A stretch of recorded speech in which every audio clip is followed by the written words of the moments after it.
Hello and welcome to Analyzing Finance with Nick. We're going to take a bit of a break from the icebergs as I know they can be a lot to handle and they're pretty lengthy, to one of our more regular scheduled type content where I kind of just address like a single question or the current event in finance and what my thoughts are on it. This one I got a lot of questions from viewers is how important is a Bloomberg terminal to institutional investors, and are they worth the price tag? That's an interesting topic, and I have experience using a Bloomberg terminal on a professional level, so I can comment on this.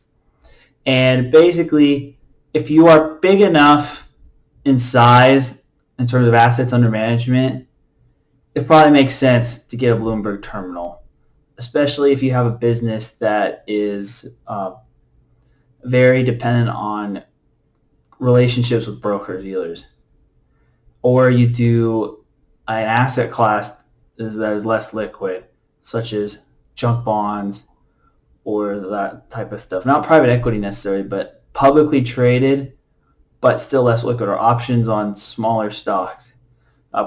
Bloomberg is basically a treasure trove of data. You can get data on just about anything, whether it's economic data, whether it's screening stocks by more obscure fundamental metrics or customized fundamental metrics. It's useful for options tables and vol surfaces. It's useful for getting quotes on fixed income or derivatives positions that have historically very low liquidity and finding an accurate price. And they tend to be very quick in terms of their headlines, in terms of reporting data too, and you get the little red underscore thing saying like, okay, this is something that matters, bam, it comes right away as soon as it comes out. Bloomberg is very fast. It's way faster than freely accessible alternatives for similar data points. And that is some of the advantages of Bloomberg. The other thing about Bloomberg is that their customer service is helpful in terms of if you want a specific research thing that you want to do, they can help you find it or they can make it for you. Bloomberg is very expensive. It's over $2,000 a month, which is quite a bit for a single research tool. But what they do is, at least I'm not sure whether it makes this worth it or not. And again, whether it's worth it really depends on the size of your firm and how much of that is of a chunk of your budget. For smaller companies, it's probably not worth Bloomberg. For larger companies, it definitely is, and I don't really know what the threshold is in between. But when it comes to Bloomberg, they believe the philosophy is that they will make your product worth whatever price they charge for you versus ever cutting prices. So it's very hard to get a deal. I don't know if anybody's ever gotten a discount on Bloomberg. But like instead they'll say like, what do you need out of this terminal? And you can tell them, well, Bloomberg doesn't do X, Y, and Z. And then they'll try to say, hey, look, we'll develop something. If it's something within reason, I don't really know what their definition of that is. They'll add that product or add that piece of data if it's available. Say, like, look, we include this, and therefore it'll be worth it. The other prominent thing that people use Bloomberg for is their chat system. For my younger listeners, you probably won't understand this, but there used to be something called AIM, AOL Instant Messenger, in the 90s and early 2000s. Kind of was like Facebook Messenger, so without the social media platform. It's just a place to chat and text people before, when people still had phones that you had to use the numbers for letters. It wasn't like they didn't have keyboards. And so therefore people would talk on their computers on this. And Bloomberg chat is kind of like that, but only finance professionals.